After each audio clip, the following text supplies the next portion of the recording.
Kandang Bubrah adalah pesugihan yang menyerap kekayaan sampai 7 keturunan. Syarat dari pesugihan ini tidak mengharuskan pelaku merenovasi total rumahnya, melainkan cukup mengecat ulang cat dinding, mengganti kusen pintu, mengganti genteng, keramik, atau menambah ruangan di belakang. Semakin besar merenovasinya, semakin banyak uang yang didapat. Pelaku hanya boleh merombak bagian depan dan belakang bagian rumahnya saja, karena bagian samping rumah menjadi pantangan dan harus dilakukan terus-menerus setidaknya sekali dalam setahun. Ketika sudah nggak ada lahan untuk memperbaharui, maka pelaku akan membongkar kembali yang sudah direnovasi dan direnovasi ulang. Karena hal itu, pesugihan ini bisa langsung diketahui orang di sekitarnya. Pantangan dari pesugihan ini adalah bangunan harus tetap kotor dan jangan dibersihkan. Pesugihan kandang bubrah berbeda dengan jenis pesugihan lainnya. Pelaku diharuskan memiliki usaha dan punya rumah sendiri. Dan saat merenovasi rumah, ia juga harus ikut bekerja. Tidak santai-santai lalu mendapatkan uang secara cuma-cuma seperti pesugihan lainnya. Ini adalah kisah nyata yang dibagikan Baraya KMS, di mana suaminya sendiri melakukan pesugihan ini. Bagaimana kisahnya? Simak videonya sampai selesai. Pohon pun terguncang oleh hembusan angin yang begitu besar.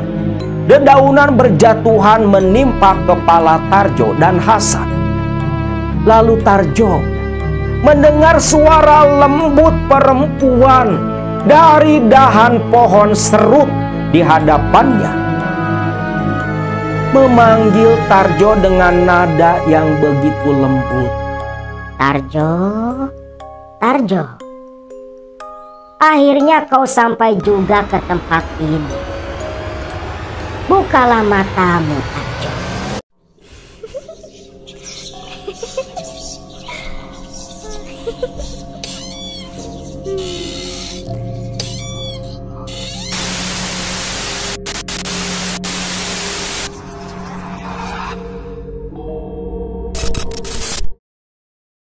Sebelum lanjut ke cerita, buat teman-teman yang baru ikut gabung dan menonton channel ini, jangan lupa klik tombol subscribe, like, dan share video ini di media sosial kalian agar channel ini bisa semakin berkembang.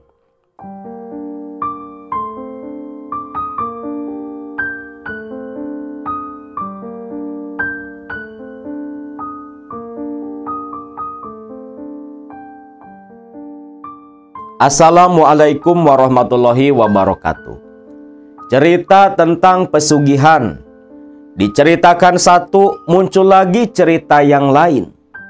Terus silih berganti, karena memang yang namanya pesugihan begitu banyak diminati di negara kita ini. Terlebih lagi di Pulau Jawa, begitu banyak lokasi-lokasi tempat keramat yang dianggap bisa memberikan harta kekayaan. Dari mulai cungkup, gua, kepunden, bahkan pemakaman umum pun ada yang dijadikan lokasi pesugihan. Jenisnya pun beraneka ragam. Peminatnya dari berbagai kalangan. Bukan hanya dari kalangan kelas bawah yang ingin merubah nasib. Bahkan orang-orang yang sudah kaya raya, seperti pengusaha, pejabat, tak urung dan tak lepas dari kegiatan yang satu ini. Dan tidak memandang etnis pula. Bisa kalian lihat di tempat-tempat pesugihan yang begitu besar. Berbagai kalangan orang banyak yang datang dengan berbagai alasan, dengan dalih mencari keberkahan, yang padahal di belakangnya mereka ingin melakukan persekutuan dengan bantuan dukun, juru kunci, para wali-wali iblis di dunia. Seperti kisah yang akan Akang ceritakan kali ini adalah cerita nyata seorang pemilik warteg dari daerah Cikarang yang sempat melakukan ritual pesugihan, berburu tempat-tempat keramat di tanah Jawa, sampai beberapa keramat dia datangi untuk mencari penglaris agar warteg yang dia punya bisa semakin besar dan mendatangkan kekayaan. Kisah ini, kisah yang diceritakan langsung oleh istri dari pelaku pesugihan yang bernama Mbak Tini. Mbak Tini, seorang perempuan warga Kabupaten Brebes.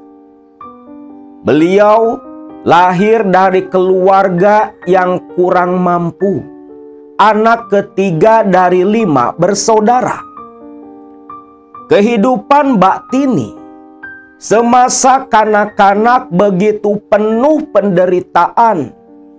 Ibu bapaknya yang tidak punya pekerjaan tetap seringkali membuat keluarga dengan 5 anak ini kelaparan, kekurangan, tak pernah merasakan kebahagiaan sedikit pun.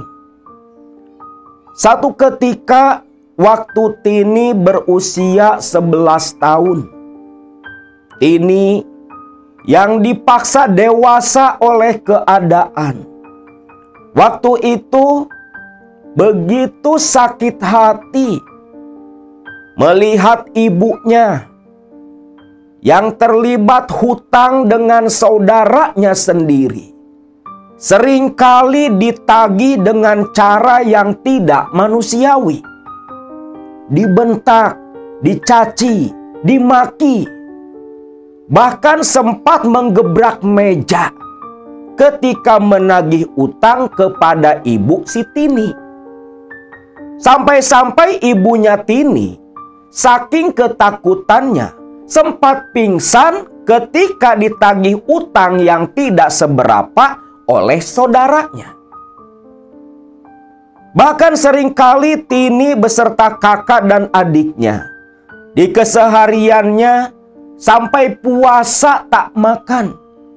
Bukan karena melakukan ibadah, tetapi karena tak ada apapun yang bisa keluarga ini makan.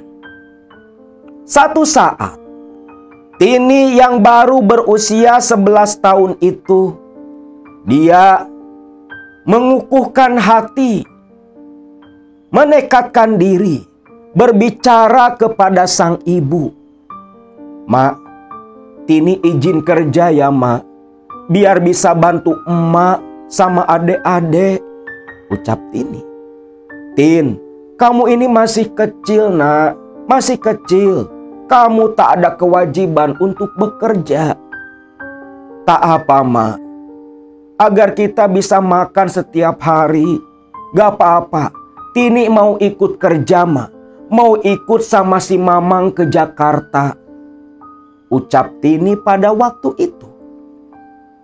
Karena Tini yang begitu bersikeras, Tini yang tidak mengenyam pendidikan, nekat ikut kerja dengan mamangnya di Jakarta. Sang ibu pun akhirnya mengizinkan, karena Tini ini sudah tak bisa dirayu lagi. Ibunya melepas keberangkatan Tini dengan penuh air mata. Ibu mana yang tak sedih harus menyaksikan anak sekecil Tini melawan dan bergelut dengan kehidupan yang begitu keras. Ibunya Tini merasa gagal menjadi orang tua, tak bisa membahagiakan anaknya. Berangkatlah Tini ke Jakarta di usia 11 tahun. Bekerja mengikuti mamangnya. Sampai singkatnya, selepas 2 tahun ikut merantau dengan sang mamang, Tini pun kembali pulang ke Brebes. Dan selama 2 tahun itu pula, Tini tidak pernah meminta gaji.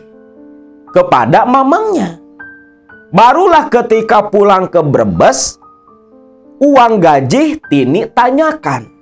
Mamangnya pun bilang kalau uang gaji sudah diserahkan kepada ibunya Tini.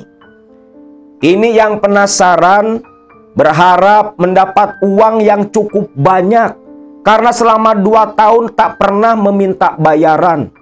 Namun ketika ditanyakan kepada sang ibu, "Mak, Mama ngasih duit berapa?" tanya Tini. Ibunya pun langsung menyodorkan uang yang diserahkan adiknya.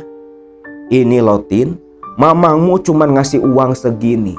Kaget Tini. Uang yang diberikan oleh pamannya itu betul-betul tak layak untuk orang yang kerja selama 2 tahun. Tini sampai menangis. Saudaranya sendiri begitu tega memanfaatkan dirinya untuk mengeruk uang dengan imbalan yang tidak seberapa. Selepas beberapa hari, Tini memutar otak. Walau usia baru 13 tahun, tapi pikirannya sudah seperti orang dewasa. Tini memikirkan nasib keluarganya, mau seperti apa ke depan nanti. Dan Tini pun tak mau menjadi beban keluarga. Akhirnya Tini pun memutuskan ikut kerja ke Cirebon menjadi seorang pembantu di sana. Ibunya mengizinkan karena Tini sudah 2 tahun biasa merantau. Alhamdulillah, di Cirebon sana majikan Tini begitu baik, begitu peduli. Terlebih Tini yang memang masih begitu kanak-kanak. Pekerjaannya pun tidak terlalu berat, hanya mencuci piring, nyuci baju, dan cuma membersihkan rumah saja. Berbanding terbalik seperti waktu di Jakarta, segala pekerjaan rumah Tini yang lakukan. Di Cirebon pun Tini ketika sakit pasti langsung dibawa sang majikan ke dokter untuk diobati.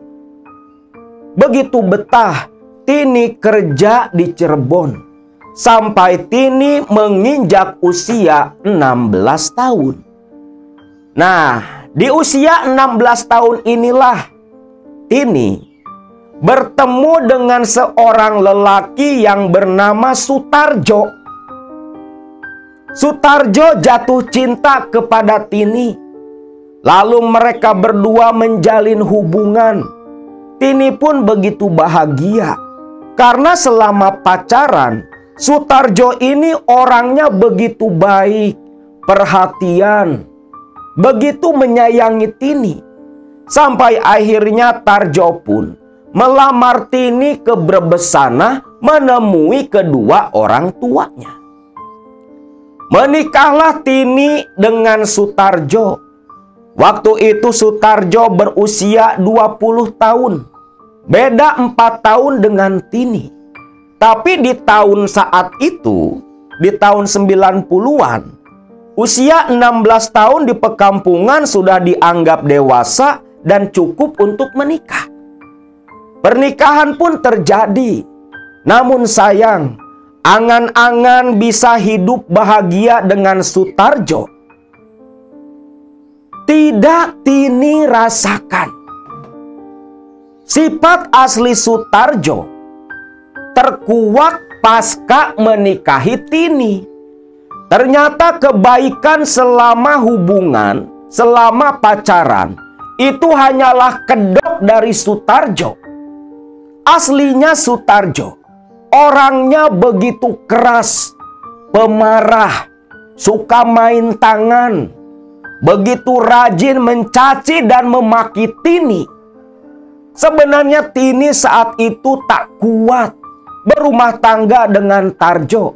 Namun Tini ingat akan nasihat dan pesan sang ibu.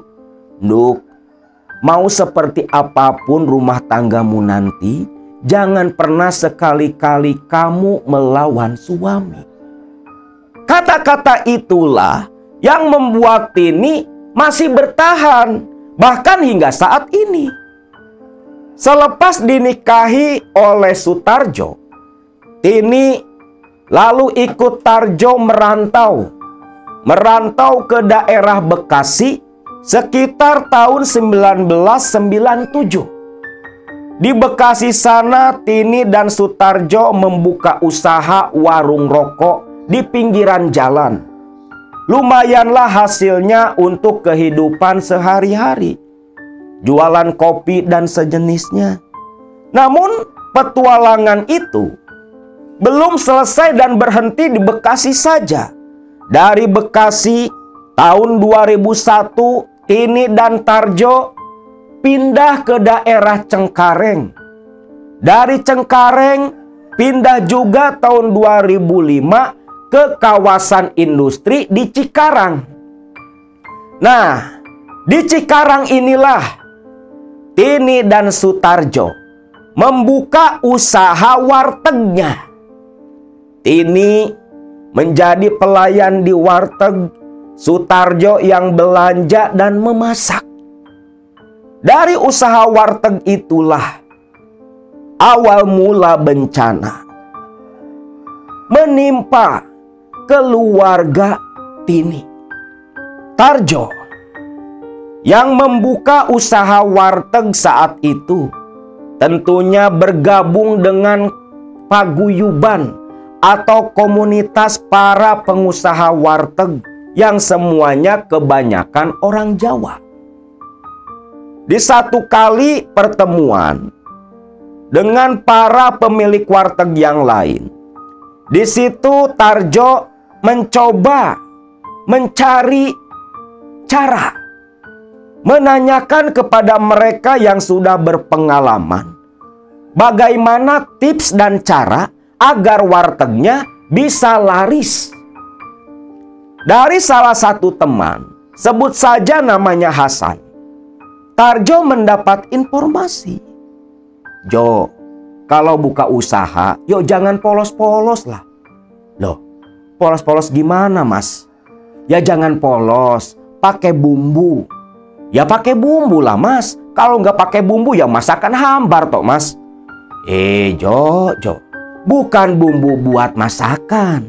Maksudnya tuh bumbu buat warteg biar disukai dan didatangi banyak orang. Bumbu apa toh, Mas? Aku nggak ngerti loh, Mas. Jo, maksudku, kau carilah penglaris, Jo. Cari penglaris.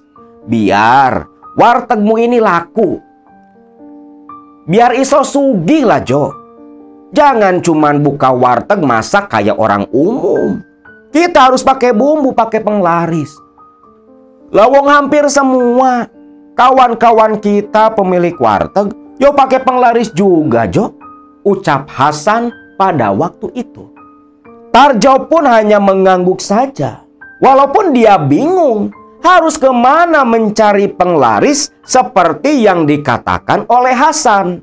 Sedangkan Hasan sendiri ketika ditanya dapat penglaris dari mana, Hasan hanya bilang, "Yo cari sendiri lah, Jo. Jangan segala sesuatu mesti disodorin sama orang. Yo ikhtiar dulu. Ke Cilacap kek, kemana kek. Cilacap kan banyak. Kamu cari-cari info lah," ucap si Hasan. Nah, sepulang dari pertemuan itu, Tarjo pun pulang ke warteg. Lah, ketika di warteg, kan ada beberapa orang lagi pada makan. Tarjo pun duduk agak jauh dari konsumen yang sedang makan, sambil menyulut loko dan memperhatikan para pelanggan. Tak sengaja, para pelanggan yang makan di wartegnya Tarjo itu membicarakan sesuatu yang begitu menarik bagi Tarjo. Ternyata dua pelanggan ini menceritakan tentang sebuah tempat yang dianggap keramat, bahkan menjadi tempat orang-orang berburu pesugihan. Mendengar itu, Tarjo pun pasang kuping. Makin lama didengar ternyata yang dibicarakan dua pelanggannya adalah Goa Nagaraja di Cilacap sana. Tarjo pun tertarik. Terlebih ketika si pelanggan bilang kalau bosnya yang sempat terlilit hutang selepas ritual di Goa Nagaraja itu langsung berubah dan kembali bisa bangkit usahanya.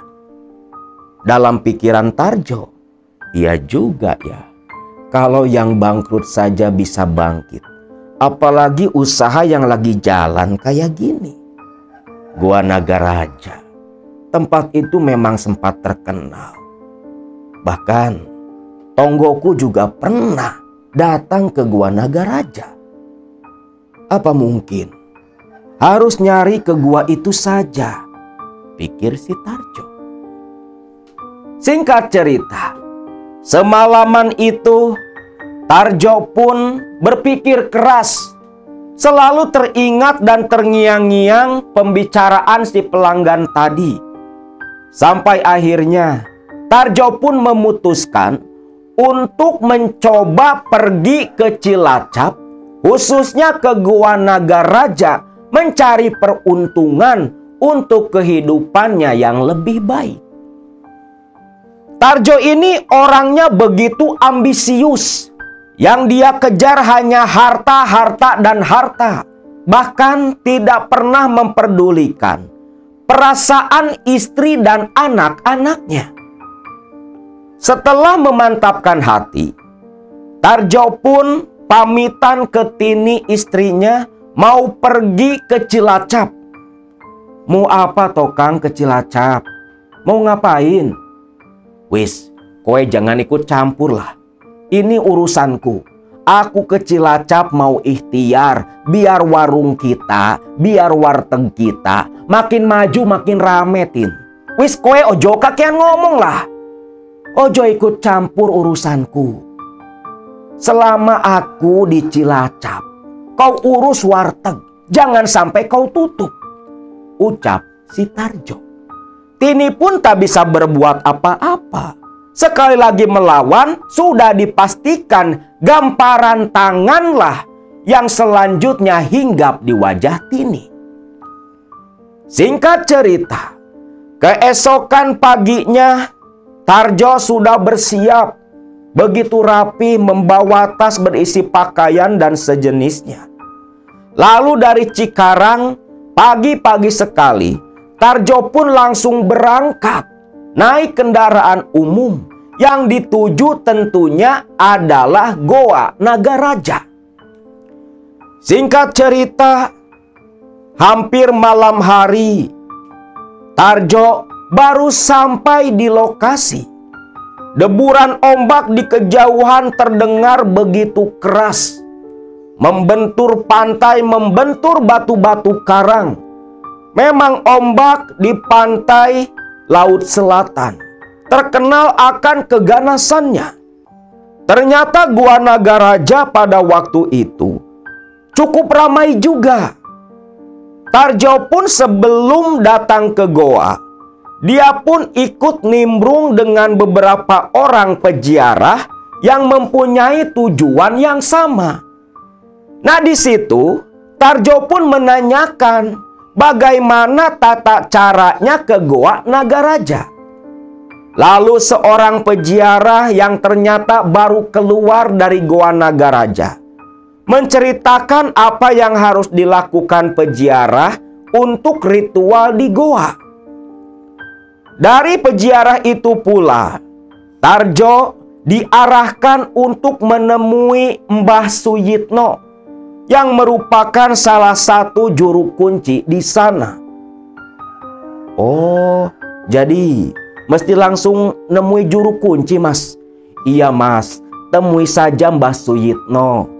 Nanti Mbah Suyitno yang akan mengatur semuanya, termasuk sesaji. Dan kemana atau ke siapa kita harus menghadap nanti. Soalnya di Goa Nagaraja ini banyak tempat untuk pesugihan, Mas. Biar kita tak salah, nanti diarahkan langsung. Memangnya Mas ini dari mana ya? Tanya si peziarah. Oh, kalau saya aslinya orang Brebes, Mas. Cuman sekarang lagi merantau di Cikarang. Ya biasalah, pengen ngerubah nasib, Mas. Si peziarah pun tersenyum. Ojo malu-malu, Mas. Di sini hampir semua juga tujuannya sama, Mas. Pada pengen sugih, pada golek pesugihan. Wis lah, pokoknya besok pagi Mas Tarjo tinggal langsung nemuin Mbah Suyitno. Rumahnya yang itu loh, Mas. Sambil nunjuk ke sebuah rumah. Tarjo pun mengangguk. Lalu dia pun izin istirahat, tidur tanpa alas di malam itu, menunggu keesokan paginya menemui si juru kunci. Esok paginya, Tarjo pun langsung menuju ke rumah juru kunci. Rumahnya Mbah Suyitno, yang dimana di depan rumah Mbah Suyitno sudah ada beberapa peziarah dengan tujuan yang sama. Jadi Tarjo pun harus menunggu giliran untuk bertemu dengan Mbah Suyitno. Setelah tiba giliran Tarjo, Tarjo pun masuk sambil menunduk, begitu hormat menghadap kepada lelaki setengah baya yang menjadi juru kunci Goa Nagaraja. Di situ pun Suyitno langsung menanyakan maksud tujuan Tarjo. Tarjo tanpa malu mengutarakan keinginannya mencari peruntungan di Goa Nagaraja. Lalu Mbah Suyitno seperti biasa menawarkan dua jalan. Nak Tarjo, mau pilih jalan yang mana? Mau pilih jalan putih apa jalan hitam? Bedanya apa ya, Mbah? Kalau jalan putih itu persentasenya 50-50 lah, Nak Tarjo. Beda dengan jalan hitam. Kalau jalan hitam, wis dipastikan Nak Tarjo pasti ketemu dengan keinginan Nak Tarjo. Lalu syaratnya apa toh, Mbah? Kalau jalan putih, Nak Tarjo cukup ngasih sesaji. Umbo rampe, kelapa muda, sama sajen yang lain. Tapi kalau jalur hitam, Nak Tarjo harus ngasih sesembahan, nyembelih kambing. Waduh, gimana ya, Mbah? Memang saya lebih tertarik ke jalan hitam sih, Mbah. Biar cepat sugih saya, Mbah. Tapi berapa, Mbah, biayanya? Kalau sing jalan hitam 2 juta juga cukup buat beli kambing sama buat beli sesaji. Kaget Tarjo karena dia nggak bawa uang sebanyak itu. Akhirnya mau tak mau Tarjo pun mencoba peruntungan di jalur pesugihan putih. Tapi bahasa putih dan hitam ini bahasanya kuncen pesugihan loh. Yang namanya pesugihan gak ada yang putih, semuanya hitam. Yang namanya bersekutu dengan jin itu tak ada kebaikan. Di agama manapun tak ada yang membenarkan. Yo wis lah, kalau mau jalur putih, nanti tunggu saja di sini. Giliranmu nanti Mbah panggil. Kita bareng-bareng ke Goa Nagaraja, ucap Mbah Suyitno. Akhirnya Tarjo pun menurut. Dia menunggu waktunya tiba. Menunggu Mbah Suyitno selesai mengantar para peziarah yang lain.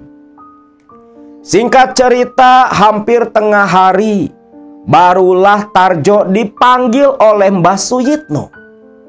Mbah Suyitno pun menyuruh Tarjo untuk membawa sesaji yang sudah dia sediakan, lalu pergi bersama-sama langsung menuju ke Goa Nagaraja. Begitu sampai di mulut Goa Nagaraja, Tarjo pun kaget.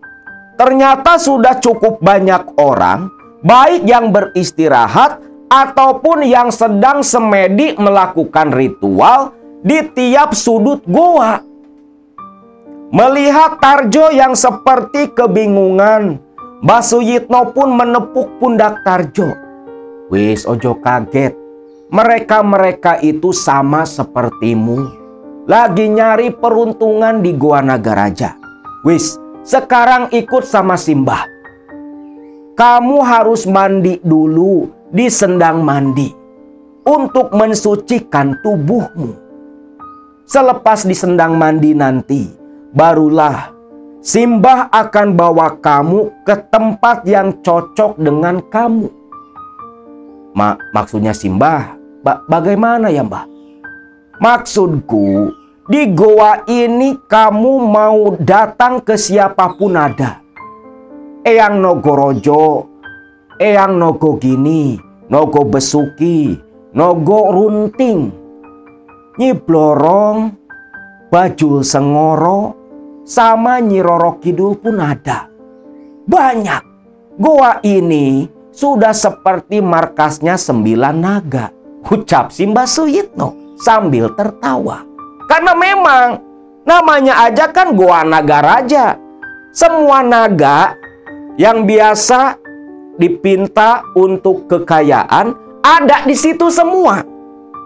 Maka tak aneh kalau Mbah Suyitno bilang disitulah markas goibnya 9 naga. Singkat cerita, dibawalah Sutarjo ke sebuah lorong gua yang tertutup kerangkeng besi. Kerangkeng besi pun dibuka. Lalu Tarjo mengikuti Mbah Suyitno masuk ke dalam. Lorong gua begitu pendek, membuat Tarjo dan Mbah Suyitno harus jalan merangkak. Betul saja di ujung lorong itu ada sebuah sendang yang memang tempat para peziarah mandi di sana. Dimandikanlah Tarjo oleh Mbah Suyitno, tentunya tanpa busana sama sekali. Selepas dimandikan, Tarjo pun mengikuti Mbah Suyitno melakukan ritual di pinggiran sendang mandi. Lalu, selepas ritual selesai, Mbah Suyitno pun berbalik dan berkata, "Nak Tarjo, menurut Wangsit, Nak Tarjo harus semedi di kepundennya Eyang Nogorojo. Semoga saja Nak Tarjo dapat petunjuk dan ada bagian untuk mendapat pesugihan di tempat ini. Ayo, sekarang kita langsung ke punden Eyang Nogorojo." Tarjo pun hanya mengangguk saja. Dia terus mengikuti arahan dari Mbah Suyitno. Keluar dari sendang mandi, Tarjo pun dituntun ke altar ritual, altar pemujaan kepundennya Eyang Nogorojo. Lalu di perjalanan, Mbah Suyitno ini berkata, "Nak Tarjo, bertapaklah di sini 3 hari 3 malam. Sesuai dengan aturan. Pasti ijine Gusti di hari ketiga, Eyang Nogorojo pasti akan datang memberikan wangsit." Tarjo pun mengangguk saja. Ritual pun dibuka langsung oleh Mbah Suyitno. Selepas ritual pembukaan, Tarjo pun ditinggalkan Mbah Suyitno sendirian menghadap semedi di depan altar kepundennya Eyang Nogorojo. Waktu pun berlalu. 3 hari 3 malam dilalui oleh Sutarjo. Di hari pertama dan kedua, Tarjo ini merasakan begitu hampa. Bahkan dalam hati merasa putus asa kalau usahanya ini sia-sia.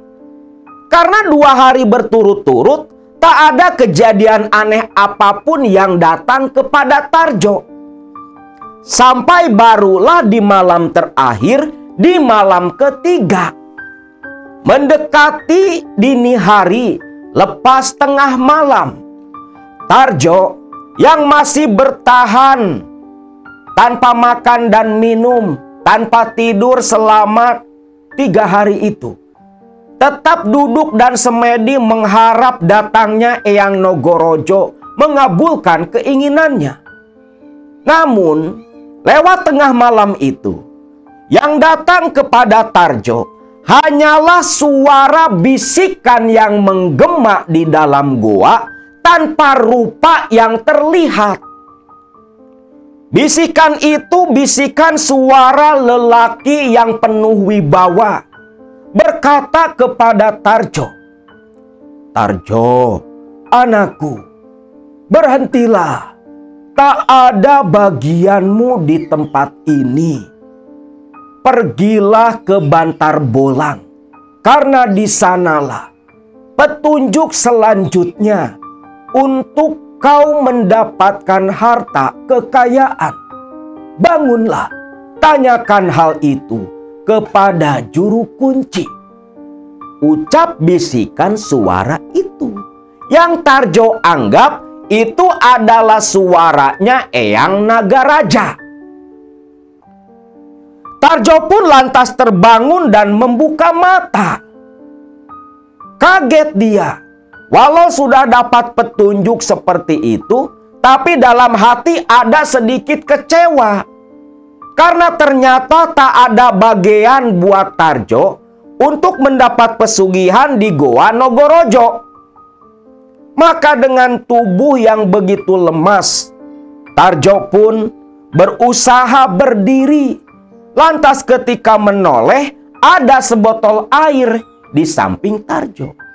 Tarjo yang lemah dan lemas karena tak masuk air ataupun makanan ke tubuhnya, langsung inisiatif mengambil botol air itu. Dia minum habis. Dan anehnya, ketika air diminum oleh Tarjo, rasa hangat seperti aliran energi pun merasuk ke dalam tubuh.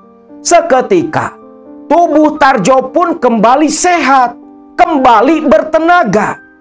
Dan ketika botol yang sudah disimpan kembali oleh Tarjo, Tarjo lirik sudah tak ada di tempat itu. Botol itu seperti yang tak pernah ada, menghilang begitu saja setelah isinya ditenggak habis oleh Sutarjo. Lalu Tarjo pun keluar dari dalam goa. Ternyata di luar goa, di kegelapan malam itu, Mbah Suyitno sudah menunggu seolah menjemput Tarjo atas perintah Eyang Nogorojo. "Loh, Mbah, wis, jangan banyak omong. Nanti kita bicarakan di rumah. Wis, mulai." Balik dah tuh Tarjo ke rumahnya juru kunci. Sesampainya di rumah juru kunci, Tarjo pun disuruh makan terlebih dulu. Lalu ngopi dan ngobrol dengan Mbah Suyitno. Mbah Suyitno membakar rokok kelobot saat itu. "Gimana nak? Apa Eyang Nogorojo ada hadir menemuimu?" "Ada Mbah, ada. Tapi kata Eyang Nogorojo, saya tak ada bagian pesugihan di gua ini Mbah. Malah nyuruh saya untuk datang ke keramat Bantar Bolang. Itu di mana ya Mbah?" Mbah Suyitno pun terdiam seperti yang berusaha mengingat. "Bantar Bolang. Oh iya, aku tahu. Bantar Bolang itu ada di Kabupaten Pemalang. Makam keramat Syekh Pandan Jati, Syekh Bantar Bolang, dan Syekh Palintaran atau Ki Ageng Palintiran. Disitulah sepertinya tempat yang diisyaratkan oleh Eyang Nogorojo. Kalau memang seperti itu, sebaiknya kalau kau masih ingin tetap mencari kekayaan lewat jalan seperti ini, maka pergilah ke sana. Pergilah ke Pemalang, karena mungkin memang disitulah pesugihan yang akan kau dapatkan," ucap Mbah Suyitno. Tarjo pun paham. Akhirnya pagi-paginya Tarjo pun pamitan kepada Mbah Suyitno kembali dia pulang dulu ke Cikarang sana. Singkat cerita, sesampainya di Cikarang, Tarjo yang hanya dibekali air doa oleh Mbah Suyitno. Air doa itu pun langsung ditaburkan, dicipratkan di depan wartegnya. Sebenarnya untuk ukuran warteg yang baru seperti Tarjo, waktu itu bisa dibilang cukup bagus lah. Ada saja konsumen setiap hari, terlebih kan di situ kawasan industri. Namun itulah manusia, apalagi manusia seperti Tarjo yang ambisinya akan harta begitu kuat, begitu tinggi, karena tujuan hidupnya hanya ingin kaya raya. Ini pun menanyai Tarjo, habis dari mana? Hampir 5 hari baru pulang kembali ke Cikarang. Namun seperti biasa, bukannya menjawab, Tarjo malah langsung mencaci maki Tini. Alah, perempuan tahu apa? Jangan ikut campur urusan laki lah. Wis, tutup mulutmu lah. Jangan banyak omong. Sambil membentak dengan nada yang begitu keras. Tini pun hanya diam menunduk. Tini takut suaminya ini terlibat hal-hal yang tidak baik. Singkatnya, selepas beberapa hari kembali ke Cikarang, warteg seperti biasa kembali dijalankan oleh Tarjo. Tarjo pun sudah mencari-cari informasi tentang daerah Bantar Bolang atau keramat Bantar Bolang di daerah Pemalang sana. Tentunya dia menanyakan hal itu kepada teman-temannya di paguyuban, yang ternyata pernah ada juga yang ziarah ke sana. Nah, kawan yang pernah ziarah ke keramat Bantar Bolang, ke Syekh Pandanjati, yang merupakan seorang penyebar agama Islam, seorang waliullah, menyarankan kepada Tarjo, Jo, kalau kamu mau ke Bantar Bolang, sebaiknya dengan istrimu. Karena itu lebih afdol daripada kita berangkat sendiri. Nah, dari dasar obrolan kawannya lah, akhirnya Tarjo pun cerita ke Tini kalau mereka berdua harus ke keramat Bantar Bolang untuk mencari penglaris buat usaha mereka dengan bahasa ngalap berkah. Awalnya Tini menolak karena Tini ini seorang perempuan dan penakut juga. Tapi Tarjo memaksa, bahkan sempat menampar Tini karena Tini terus ngeyel tak mau ikut ritual-ritual seperti itu. Tarjo pun naik pitam. Daripada disiksa kembali, akhirnya Tini pun mengalah. Begitu prihatin kondisi Tini waktu itu.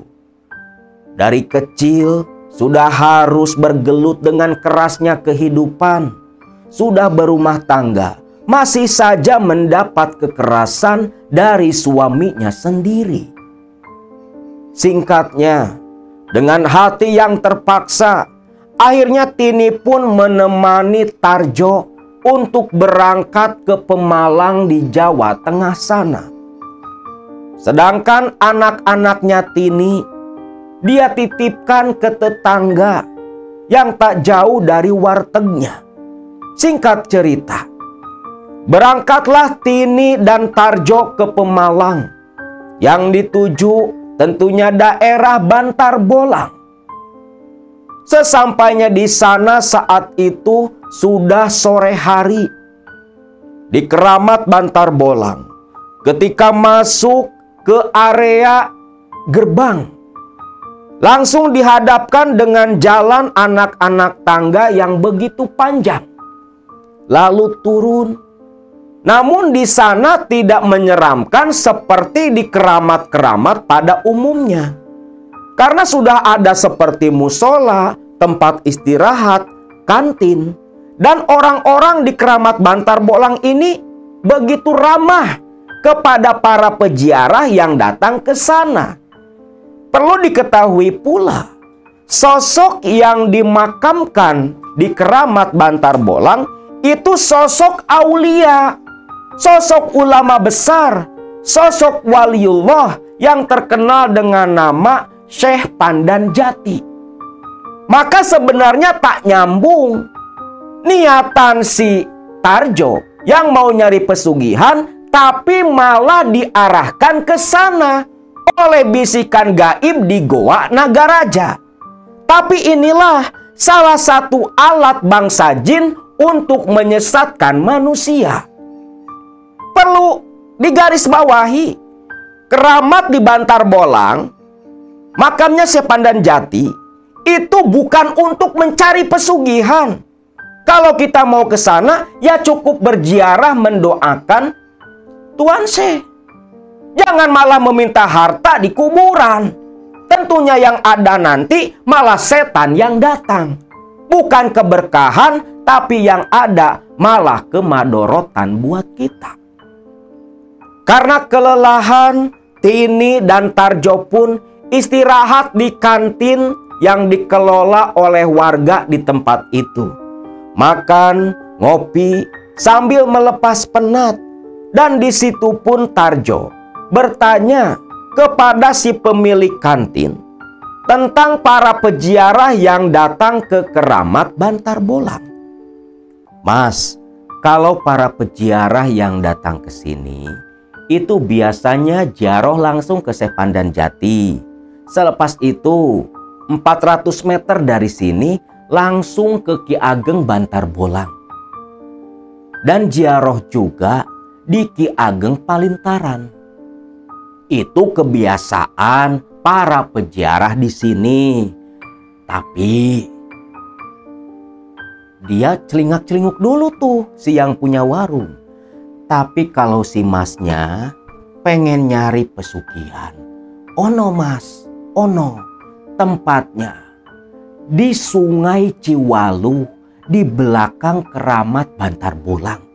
Terserah si masnya mau kemana, saya bisa antar. Yang penting ada ininya mas. Oh, di mana-mana selalu saja ada oknum-oknum seperti itu. Tarjo pun hanya mengangguk saja selepas mendapat informasi dari si pemilik kantin. Oh gitu toh mas. Yowis lah mas. Kalau bisa mas, masalah duit sih gampang mas. Yang penting si masnya mau antar saya. Siap, gampang lah mas. Saya pasti antar ke Sungai Ciwaluh nanti. Sekarang mas sama istrinya ziarah saja dulu ke Syekh Pandan Jati, ucap si pemilik kantin. Selepas cukup beristirahat, akhirnya Tarjo pun dan Tini langsung berziarah ke makomnya Syekh Pandan Jati. Selepas mengambil wudhu di musola, Tarjo dan Mbak Tini langsung menaiki anak-anak tangga. Namun disinilah dari semenjak wudhu, Tini merasakan ada yang ganjil menyertai dirinya. Ketika selesai wudhu, di mana tak ada orang lain selain mereka berdua, Tini yang berjalan di belakang Tarjo suaminya, dia merasakan ada sosok yang mengikuti di belakang. Setiap Tini melangkahkan kaki, suara langkah kaki pun terdengar mengikuti. Bulu kuduk Tini mulai meremang, rasa takut mulai hinggap. Tini yang memang dasarnya penakut dihadapkan dengan situasi seperti itu, rasa takutnya semakin menjadi-jadi. Sampai-sampai Tini pun mempercepat langkah kaki mendekat ke arah Tarjo sang suami. Tini menoleh ke belakang, tapi tak ada seorang pun. Bahkan anehnya, semakin menaiki anak tangga, telinga Tini seperti yang budeg, tak mendengar, walaupun riuh para peziarah dan orang-orang di kantin. Suara-suara seolah hilang, tak masuk di pendengaran Tini. Tentunya hal itu membuat Tini semakin ketakutan. Memaksakan diri, takut kena murka sang suami, Tini pun terus mengikuti, lalu masuk ke area tempat ziarah di Syekh Pandan Jati.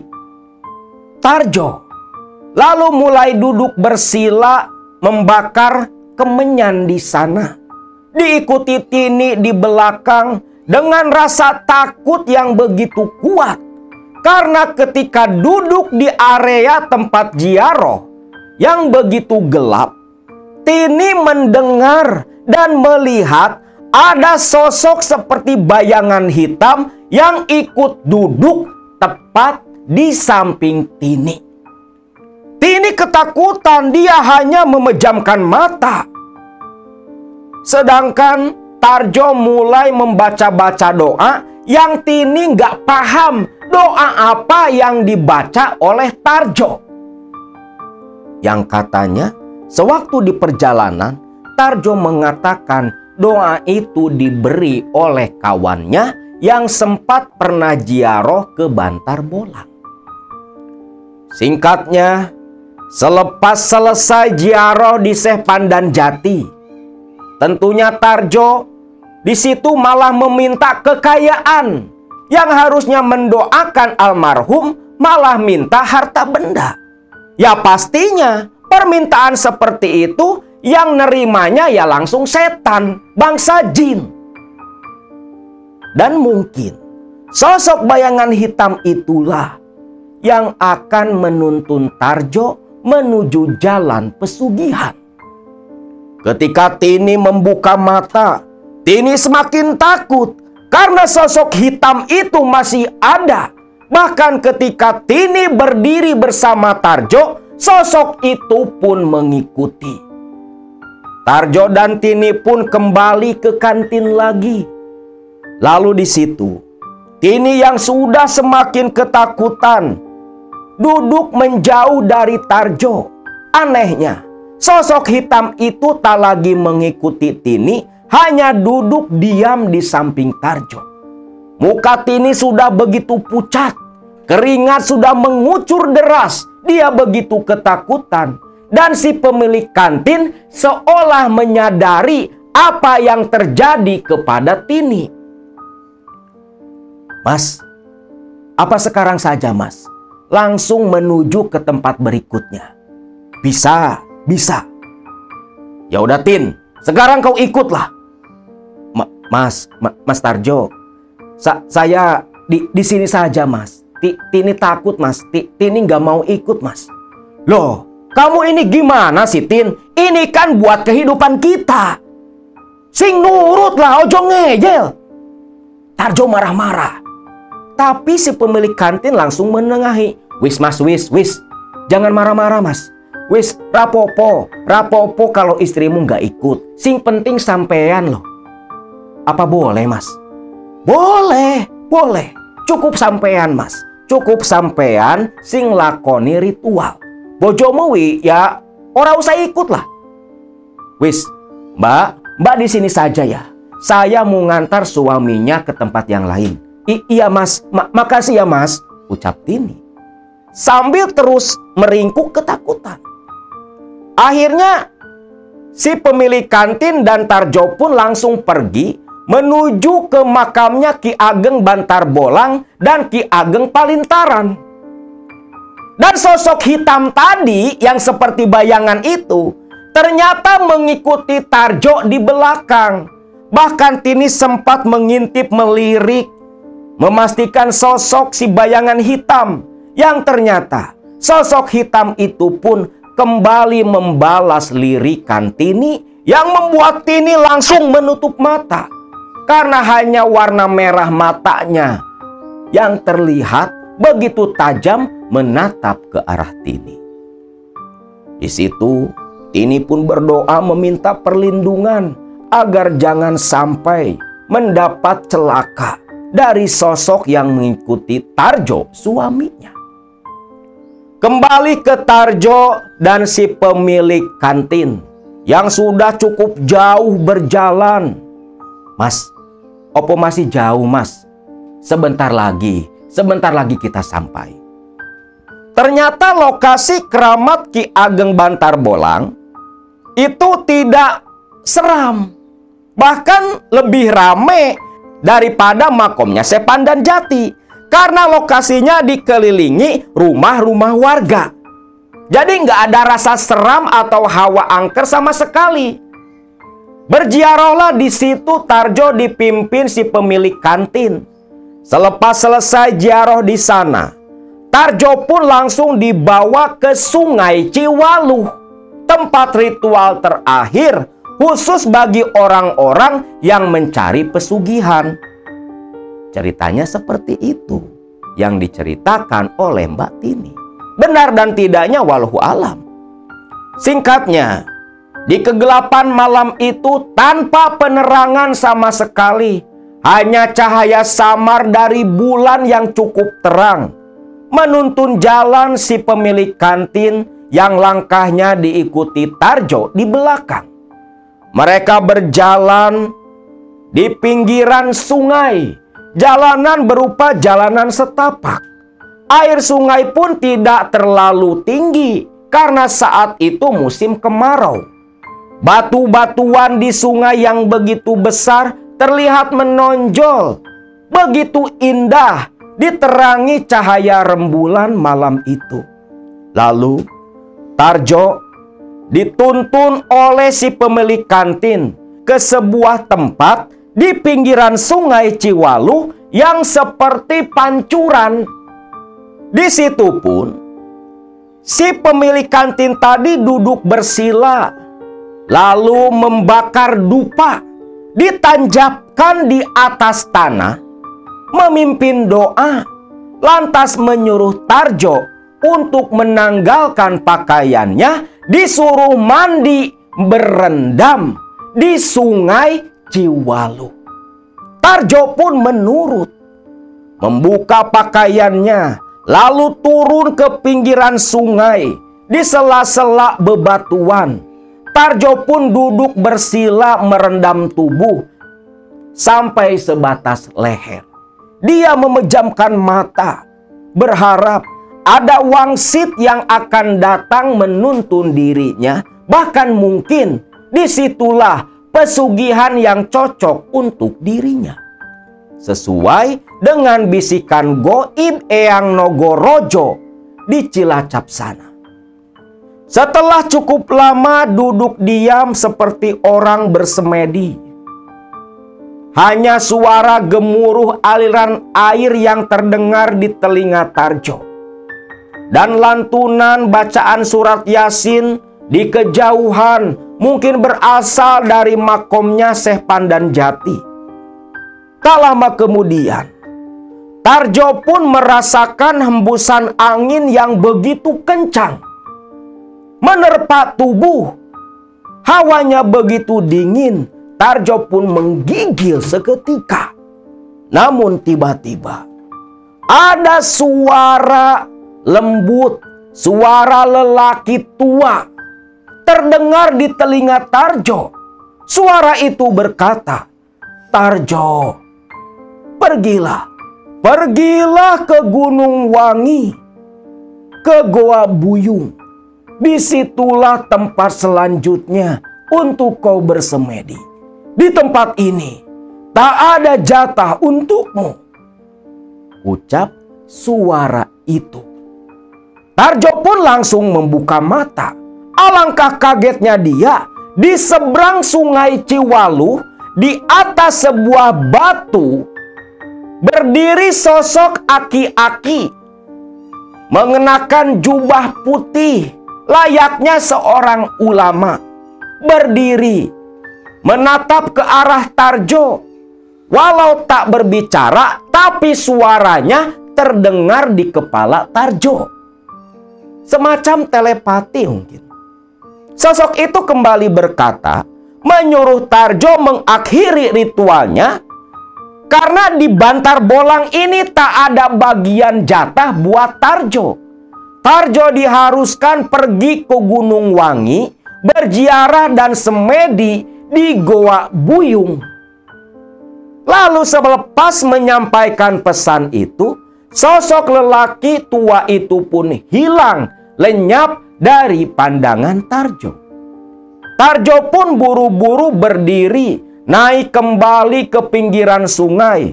Sedangkan Mas Poniman yang mengantar Tarjo sedang duduk bersila terkantuk-kantuk.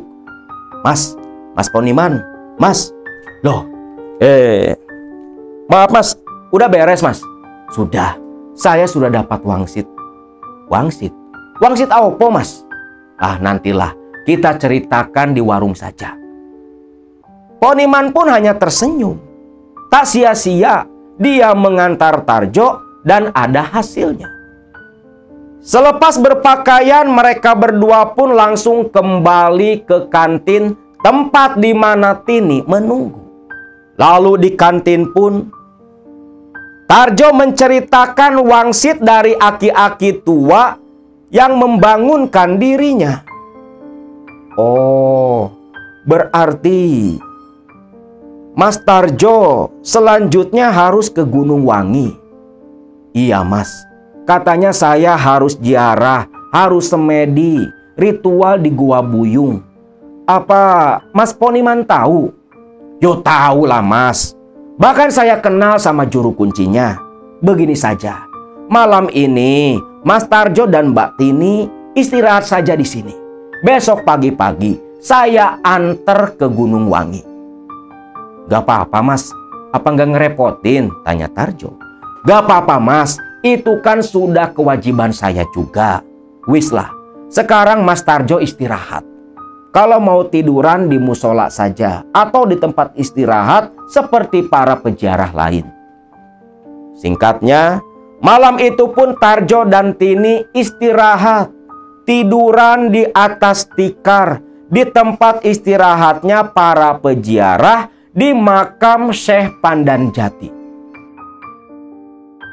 Keesokan paginya, Tini dan Tarjo pun sarapan di kantinnya Mas Poniman.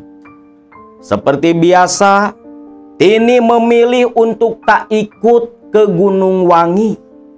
Itu pun tidak terlalu dipedulikan oleh Tarjo, karena memang yang mendapat tugas untuk berziarah sekaligus semedi di salah satu goa di Gunung Wangi itu hanya dirinya. Berangkatlah si Tarjo ini dengan Poniman menuju ke Desa Kuta, Kecamatan Bantar Bolang, tempat di mana Gunung Wangi berada. Di perjalanan, Poniman pun berkata, kalau juru kunci Gunung Wangi bernama Mas Sabto, salah satu kenalannya.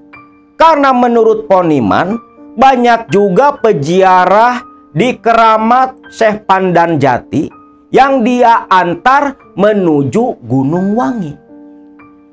Dan di Gunung Wangi sendiri ada beberapa goa yang saat ini mungkin sudah menjadi tujuan objek wisata. Namun dulu, goa itu begitu sakral dan angker. Goa-goa di sana memiliki berbagai nama. Ada Goa Wangi, Goa Siluman, Goa Pengantin, dan juga Goa Buyung, yang terdiri dari bebatuan seperti batu karang. Bahkan jalan ke Gunung Wangi yang lebih seperti bukit itu banyak tebaran batu-batu karang. Seolah dulunya itu bukanlah daratan, tetapi seperti dasar lautan. Singkatnya, sampailah mereka berdua ini di Desa Kuta, tempat tinggalnya juru kunci yang bernama Mas Sabto. Poniman pun membawa Tarjo ke sana. Langsung dikenalkan dan menyatakan maksud tujuannya sesuai wangsit di Sungai Ciwalu di belakang makbarohnya Syekh Pandanjati. Mas Sabto selaku juru kunci hanya mengangguk dan tersenyum. Jadi Mas Tarjo ini dapat wangsit harus ritual, harus semedi di Gua Buyung. Iya Mas, kira-kira apa saja yang harus saya siapkan untuk berziarah dan semedi di Gua Buyung? Gak banyak loh Mas, cukup umbo rampe sajen, sama menyan madu Mas. Itu saja, apa nggak ada yang lain? Tanya si Tarjo. Gak ada. Waduh, kalau gitu saya harus nyari kemana buat sesaji? Wis, jangan jadi pikiran loh Mas. Masalah sesaji biar saya yang siapkan. Nanti saja sore kita langsung berangkat ke Gunung Wangi, ucap si juru kunci. Akhirnya Tarjo pun hanya menyerahkan sejumlah uang saja. Sabto si juru kunci yang memang sudah begitu kenal dengan Poniman, akhirnya hanya banyak ngobrol menghabiskan waktu. Sedangkan Tarjo hanya nimbrung bahkan sampai tertidur, dibangunkan sore hari oleh Sabto untuk langsung menuju ke lokasi Goa Buyung di Gunung Wangi. Berangkatlah mereka bertiga ke Gunung Wangi. Jalanan begitu menanjak karena memang menaiki bukit. Agak terjal saat itu berbanding terbalik dengan waktu sekarang yang sudah dikelola oleh warga di sana. Melintasi jalanan setapak, akhirnya sekitar jam 4:30 sore, mereka bertiga pun sampai di depan mulut Goa Buyung. Lalu mereka bertiga masuk ke dalam goa. Sampailah di ruangan goa yang tidak terlalu besar. Dan di situ ada sebuah batu di permukaan goa. Di tempat itulah batu yang menyerupai buyung. Tempat di mana si Tarjo harus melakukan semedi. Nah, Mas Tarjo, disinilah Mas Tarjo bersemedi. Saya sama Mas Poniman menunggu di luar. Esok pagi saya akan bangunkan Mas Tarjo. Jangan takut Mas, saya ada di luar menunggu. Kalau ada apa-apa di dalam goa, itu hanya bentuk ujian saja, ucap si Sabto. Lalu Sabto pun membakar menyan madu mengawali ritual. Selepas itu Tarjo ditinggal sendirian. Sabto dan si Poniman hanya duduk menunggu di luar gua. Singkatnya, selepas ditinggal oleh Sabto dan Poniman, Tarjo dengan begitu khusyuk bersemedi menghadap batu, berharap di goa inilah untuk terakhir kalinya dia bisa mendapatkan pesugihan. Waktu pun terus berlalu begitu cepat. Kondisi di gua sudah semakin gelap. Malam hari sudah tiba. Tarjo tetap setia duduk bersila. Walau ribuan nyamuk sudah menyerang, menutupi sekujur badan Tarjo, namun Tarjo tetap berusaha bertahan. Godaan-godaan mulai berdatangan. Suara-suara aneh di dalam gua mulai terdengar. Decitan ribuan kelelawar yang entah dari mana muncul tiba-tiba. Tak sampai di situ, suara-suara tawa yang memantul menggema di dalam gua pun terdengar. Tawa perempuan yang dipastikan kuntilanak hutan terdengar di telinga Tarjo. Cukup membuat Tarjo sedikit ketakutan. Namun Tarjo tetap berusaha bertahan. Sampai entah jam berapa, hal aneh kembali terjadi. Ada hembusan angin menderu cukup kencang, seolah berputar di sekitaran tempat Tarjo semedi. Lalu muncul suara terdengar di telinga Tarjo. Suara itu pun mengatakan, "Tarjo, bukan di sini tempatmu. Tempatmu yang sebenarnya adalah di Tembung Boyo." Wonogiri. Di sanalah pesugihan kandang bubrah yang paling cocok untukmu. Datanglah ke sana, karena di sanalah tempat terakhir yang harus kau kunjungi untuk mendapatkan kejayaan, kekayaan di dunia tempatmu tinggal saat ini. Ucap suara itu. Tarjo pun kaget. Ternyata petualangannya belum berakhir. Masih ada satu tempat keramat yang disebut Keramat Tembung Boyo di daerah Wonogiri, Kecamatan Purwantoro. Lokasi keramat pesugihan kandang bubrah yang terletak di tengah-tengah pemakaman umum yang menjadi tujuan akhir si Tarjo untuk mendapatkan pesugihan. Selepas suara itu hilang, Tarjo pun langsung membuka mata. Tak menyangka ketika mata terbuka, ternyata sudah pagi. Lantas, secepatnya Tarjo pun bangun dan keluar dari goa. Disambut Poniman dan Sabto yang berdiri tersenyum. Lalu bertanya, "Bagaimana mas? Apa wis dapat wangsit?" "Iya mas, ternyata saya harus ke Wonogiri, ke makam Tembung Boyo. Katanya disitulah tempat saya akan mendapatkan kekayaan lewat pesugihan kandang bubrah." "Oh, Tembung Boyo. Waduh, bagaimana ya mas? Saya nggak bisa nganter loh mas," ucap si Poniman. "Wis lah, rapopo mas, biar nanti saya sendiri yang berangkat ke sana. Segini saja sudah cukup. Saya begitu berterima kasih karena bantuan Mas Poniman sama Mas Sabto. Akhirnya saya tahu kemana tujuan saya selanjutnya." Poniman dan Sabto pun hanya tersenyum. Lalu mereka pun turun dari Gunung Wangi kembali ke rumah Sabto. Lantas Poniman dan Tarjo pun kembali pulang ke Keramat Bantar Bolang untuk menjemput Tini dan bermaksud kembali ke Cikarang. Singkat cerita, Tini dan Tarjo pun pulang ke Cikarang, membawa oleh-oleh satu jerigen air yang diambil dari pancuran di pinggiran Sungai Ciwalu.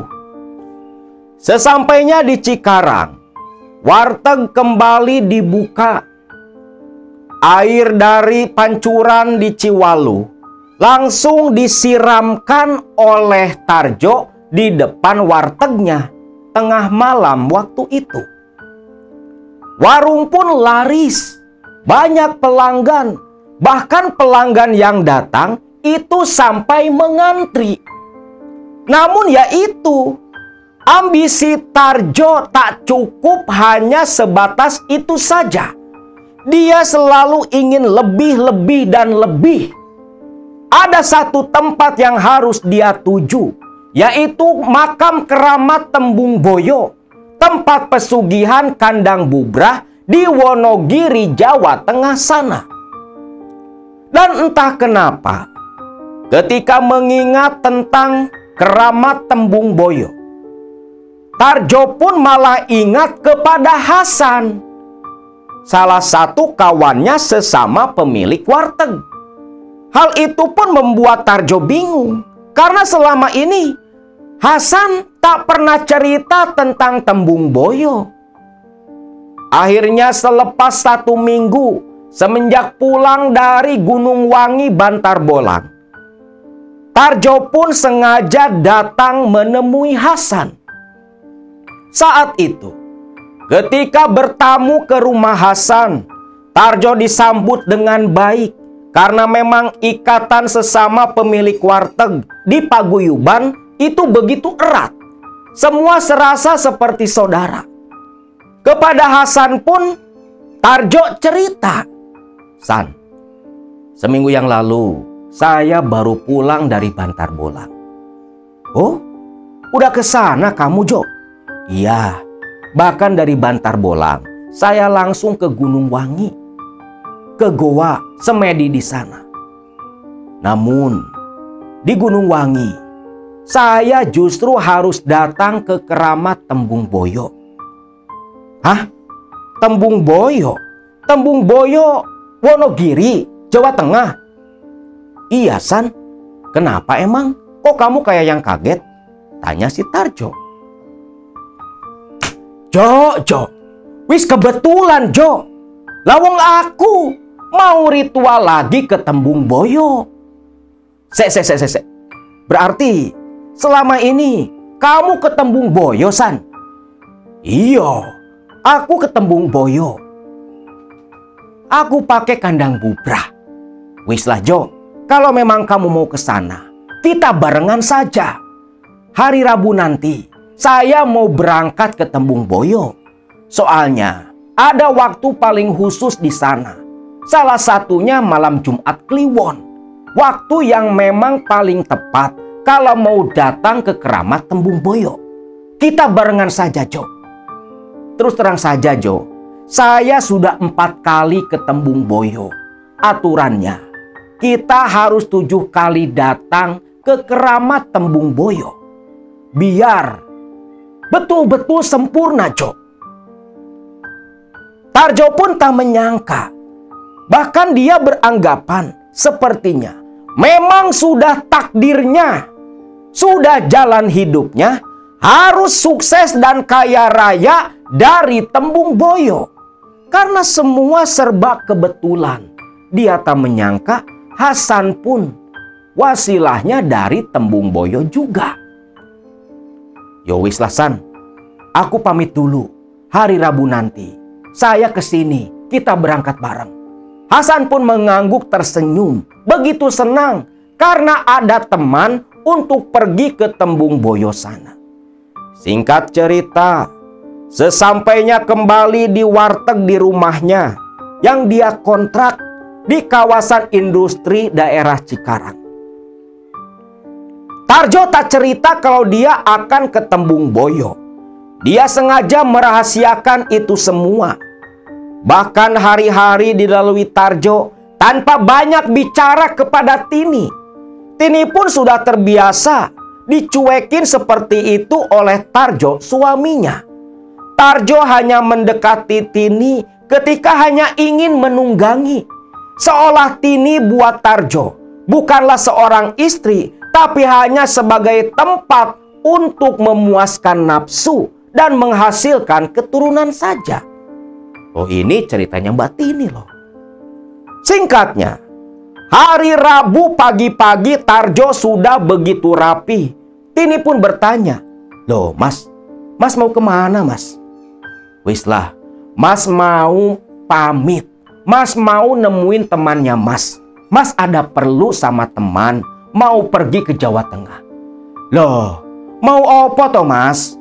Mau ngapain lagi ke Jawa Tengah? Mau ke Keramat lagi? Mau nyari pesugihan lagi?" "Wis toh Mas, warung kita ini sudah rame, banyak pelanggan, sampai pada ngantri loh Mas."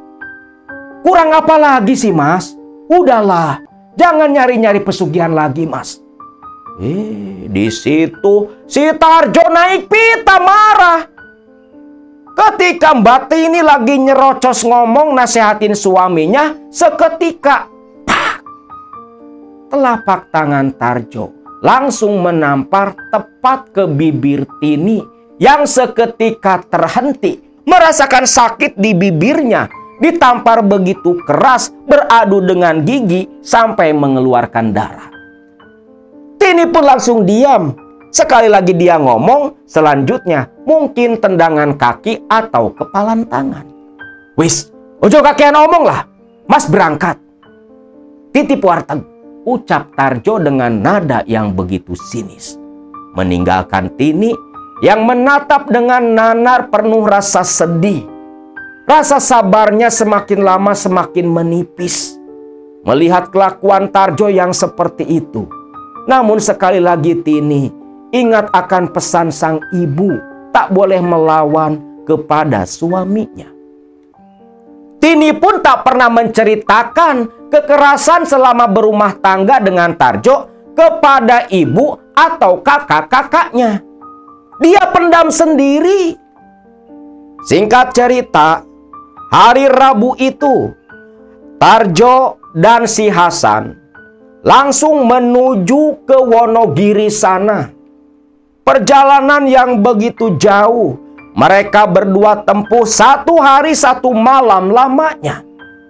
Tarjo pun hanya mengikuti Hasan yang sudah tahu tempat tinggal juru kunci dan tempat keramat yang akan mereka tuju. Juru kunci itu tinggal di daerah Purwantoro, dekat dengan keramat Tembung Boyo. Jalan kaki paling cuman hanya 100 meter saja langsung sampai ke lokasi tempat keramat. Namun perlu diketahui, di Tembung Boyo ini juru kunci bukan hanya 1, banyak. Bahkan banyak pula oknum-oknum dukun yang memanfaatkan keramat Tembung Boyo untuk mencari keuntungan, mengatasnamakan juru kunci, mengatasnamakan abdi dalem, merayu orang-orang yang ingin mencari pesugihan sambil menggetok uang yang cukup besar. Ada yang sampai 15 juta, 10 juta. Singkat cerita, Hasan pun menuju ke sebuah rumah. Saat itu mereka dibonceng ojek menuju ke rumahnya Mbah Suryono, salah satu juru kunci makam Tembung Boyo. Sesampainya di rumah Mbah Suryono, Hasan pun disambut dengan baik.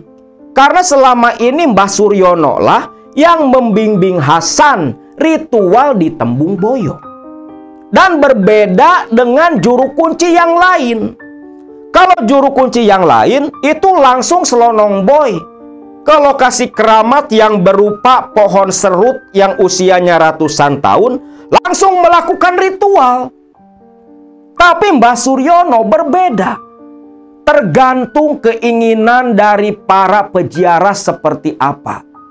Kalau memang begitu mendesak, Mbah Suryono biasanya memandikan dulu peziarah di sebuah sendang yang dulunya merupakan pintu masuk utama ke Tembung Boyo, yang sekarang sudah berganti pintu masuknya ada di pinggir jalan.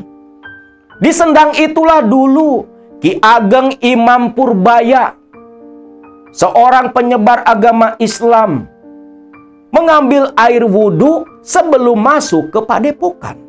Di rumah Mbah Suryono, sambil duduk ngopi bercerita, dikarenakan Tarjo yang memang baru pertama kali datang ke Tembung Boyo, Mbah Suryono pun menceritakan sejarah dari makam keramat Tembung Boyo.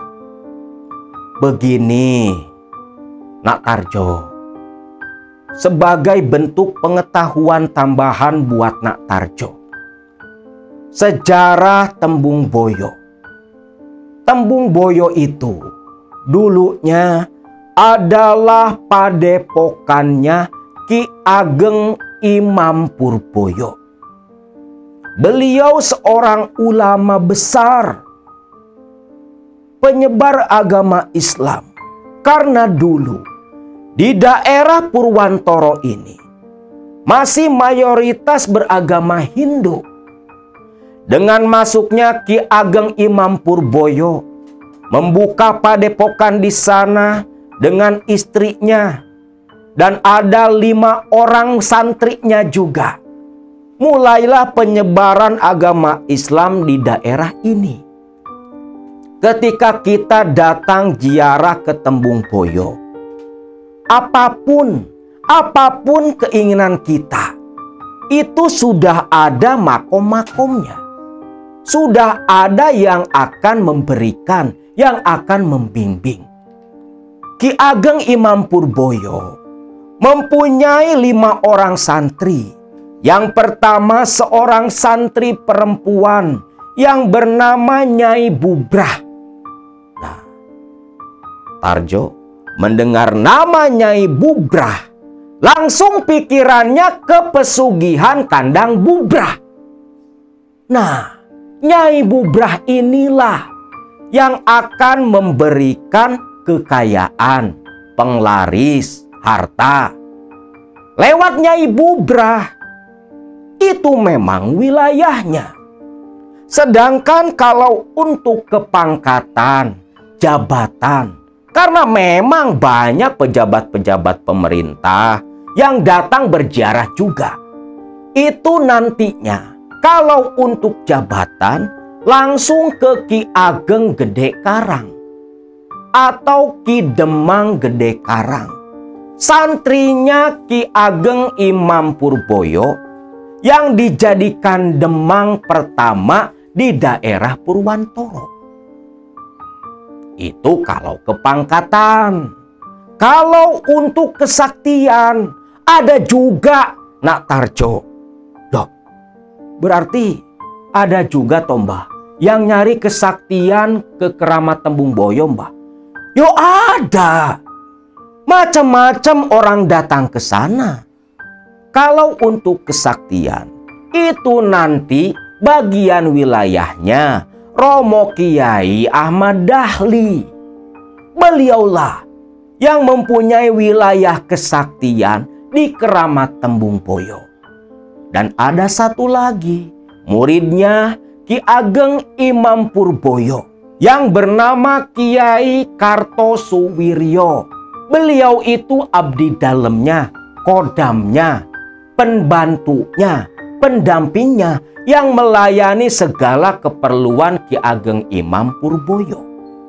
Ada juga yang untuk orang-orang agar ahli di bidang pengobatan, jadi tabib, jadi dukun. Ada lagi, itu nanti ke Kiai Kartodirejo. Itu bagiannya wilayah pengobatan. Seperti Nak Tarjo punya penyakit susah sembuh, itu bisa ke beliau. Oh, komplit ya Mbah. Ternyata di Tembung Boyo bukan hanya untuk mencari kekayaan. Tapi apa benar toh Mbah? Di Tembung Boyo itu orang-orang nyari pesugihan? Ya iya. Lawong orang pasti yang dicari yo sugih, kekayaan. Acungi jempol Simba kalau ada orang ziarah nyari melarat. Wah Simba ini sobai loh Mbah. Ya wis Mbah. Jadi apa saja Mbah syarat-syarat yang harus saya penuhi Mbah untuk ziarah di Kandang Bubrah? Terus terang saja Mbah, saya dapat wangsit ke Kandang Bubrah ke Tembung Boyo ini selepas semedi di Goa Gunung Wangi.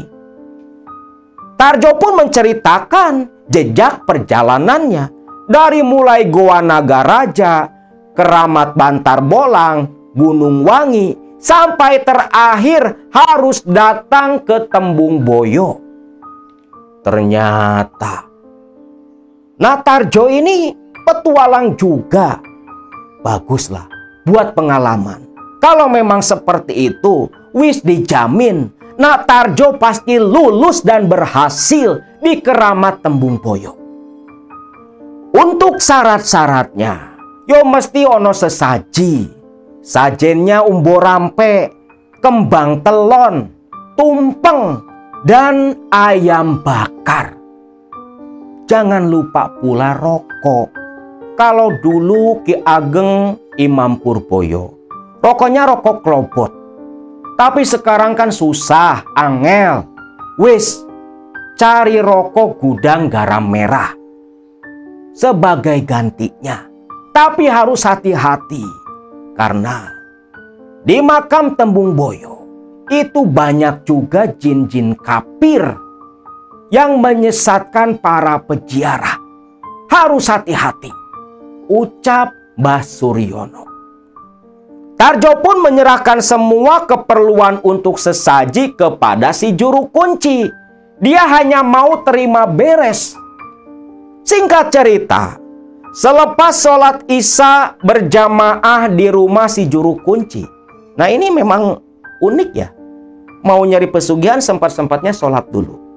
Tapi ya itu, karena memang si Tarjo ini orangnya minim pengetahuan agama. Sholat pun taunya cuman sholat saja.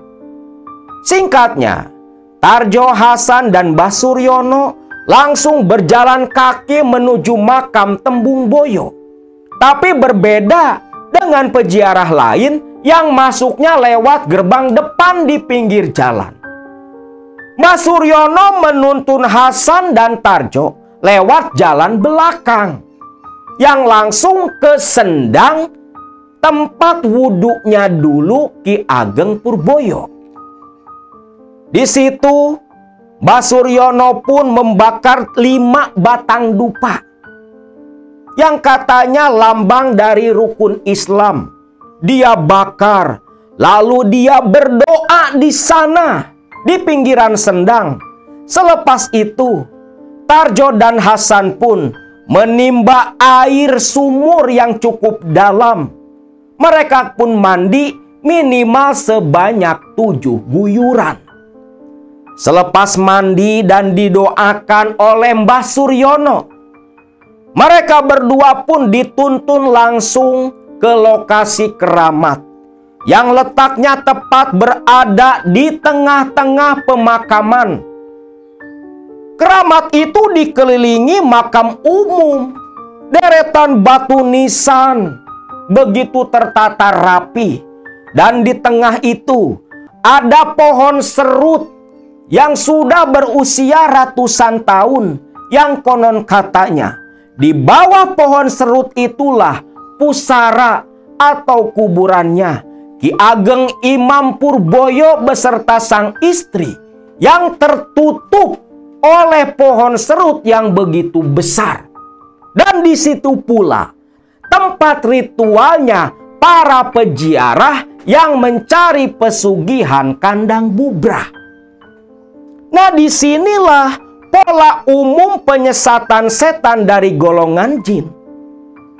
Makam seorang aulia, seorang penyebar agama, seorang kiai, malah jadi tempat pesugihan. Tentunya hal ini begitu sangat disayangkan.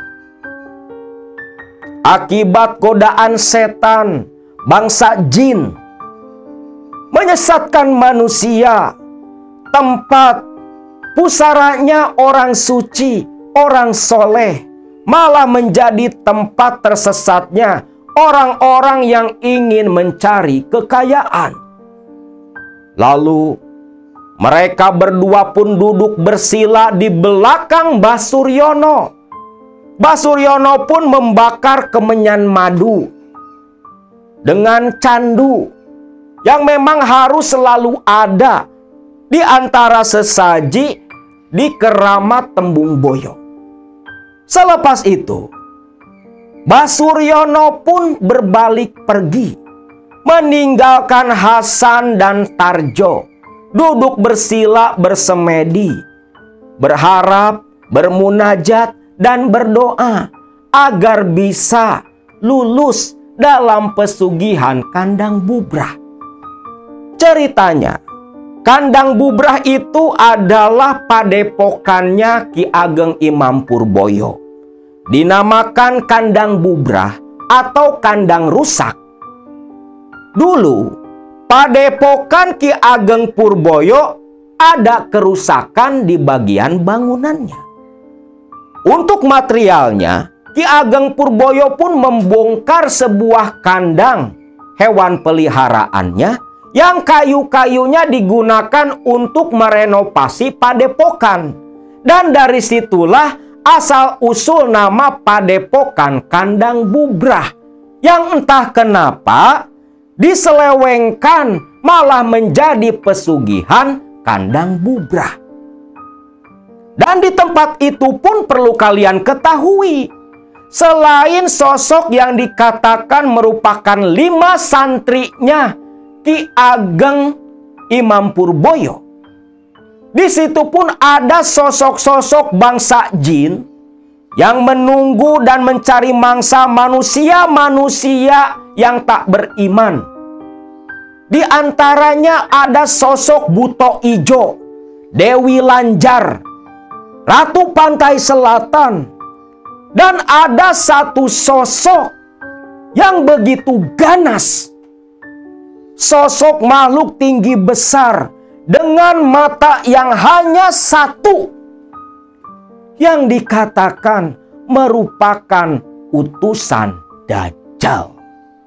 Ada pula di Keramat Tembung Boyo mencari mangsa, menyesatkan anak-anak cucu Adam yang tertutup hati dan pikirannya, yang begitu gelap kolbunya, tak ada setitik pun keimanan, yang sedang mencari harta kekayaan.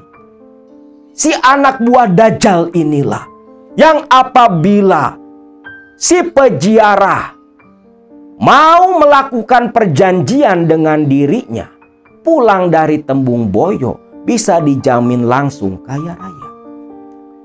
Singkat cerita, tengah malam saat itu, hawa di Keramat Tembung Boyo begitu menyeramkan. Suara-suara burung seperti gagak hitam terdengar menyalak. Pohon pun terguncang oleh hembusan angin yang begitu besar. Dedaunan berjatuhan menimpa kepala Tarjo dan Hasan. Lalu Tarjo mendengar suara lembut perempuan dari dahan pohon serut di hadapannya, memanggil Tarjo dengan nada yang begitu lembut. "Tarjo, Tarjo, akhirnya kau sampai juga ke tempat ini. Bukalah matamu, Tarjo," ucap suara perempuan itu. Seketika Tarjo pun membuka mata. Alangkah kagetnya dia. Di hadapannya sudah berdiri sesosok perempuan yang begitu cantik, mengenakan selendang yang cukup panjang, tersenyum begitu anggun kepada Tarjo. "Ampun, Nyai siapa?" "Tarjo, akulah yang akan memberikan harta kekayaan kepadamu. Akulah Nyai Bubrah. Tarjo, sembah setiamu, sembah pengabdianmu ku terima. Persembahanmu ku terima pula. Kau sudah lulus dari perjalananmu mencari pesugihan. Kandang Bubrah inilah yang memang cocok untukmu. Esok pagi, sebelum kau pulang kembali ke tempatmu, ambillah 7 genggam tanah dari bawah pohon ini. Kau tebarkan di depan tempat usahamu, maka dipastikan kekayaan akan datang menghampirimu. Untuk yang lainnya, biarlah si Suryono yang memberitahukan kepadamu," ucap sosok perempuan yang mengaku bernama Nyai Bubrah. Ini loh, kalau akal sehat kita berfungsi, mana mungkin Nyai Bubrah yang merupakan perempuan solihah, muridnya Ki Ageng Imam Purboyo, yang merupakan seorang penyebar agama Islam, pendakwah yang begitu tinggi ketakwaannya, memberikan pesugihan kepada manusia. Dan mana mungkin pula orang yang sudah meninggal ratusan tahun lalu datang dan bisa memberikan harta kepada kita yang masih hidup di dunia. Akal sehat kita harus main, harus berfungsi. Jangan sampai sia-sia Allah memberikan akal kepada kita. Lihat saja di Al-Quran, berapa ratus ayat yang diakhiri dengan kata tatafakkarun. Untuk orang-orang yang berpikir. Fungsi akal ini buat mikir, agar nggak seperti si Tarjo. Singkatnya, selepas memberikan penuturan, pencerahan kepada Tarjo, sosok jelmaan jin yang mewujudkan diri dan mengaku bernama Nyai Bubrah itu menghilang dari hadapan Tarjo. Dan Tarjo pun tersadar ternyata sedari tadi dia masih menutup mata. Ketika mata terbuka, Hasan sudah tak ada di sampingnya. Tarjo kebingungan. Ternyata Hasan sedang duduk berbicara dengan Mbah Suryono. Tarjo pun mengakhiri semedinya. Langsung menuju ke Mbah Suryono.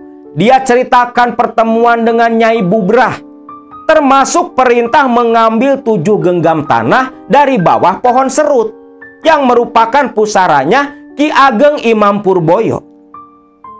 Mbah Suryono pun tersenyum senang, lalu membantu Tarjo mengambil 7 genggam tanah, dimasukkan ke dalam kantong kresek, dan mereka pun kembali pulang ke rumah Mbah Suryono. Lalu, di rumah Mbah Suryono, sesuai perintah Nyai Bubrah, Mbah Suryono pun menceritakan apa yang harus dilakukan Tarjo. Di mana Tarjo, sesampainya nanti di Cikarang di tempat usahanya, tepat tengah malam, jam 12, Tarjo harus menyebarkan 7 genggam tanah itu di depan tempat usaha sebagai ciri dan tanda datangnya nanti hodam-hodam dari keramat Tembung Boyo, agar tak salah masuk tempat membantu usahanya Tarjo. Dan Tarjo pun ketika mempunyai rumah atau bangunan apapun, setiap 1 tahun sekali harus melakukan renovasi. Gak perlu renovasi besar, yang penting ada yang diperbaiki, baik di bagian depan ataupun bagian belakang. Gak boleh kiri kanan, harus bagian depan dan belakang bangunan. Itulah perintah dari Mbah Suryono. Tak lupa pula, setiap malam Jumat Kliwon, Tarjo harus melakukan ritual persembahan sesaji seperti yang tadi dilakukan di Tembung Boyo. Harus sama, karena itulah bentuk pengabdian kepada Nyai Bubrah. Selepas itu, esok paginya Hasan dan Tarjo pun pamitan pulang. Tarjo pun diwanti-wanti harus datang kembali 6 kali dalam waktu 1 tahun itu.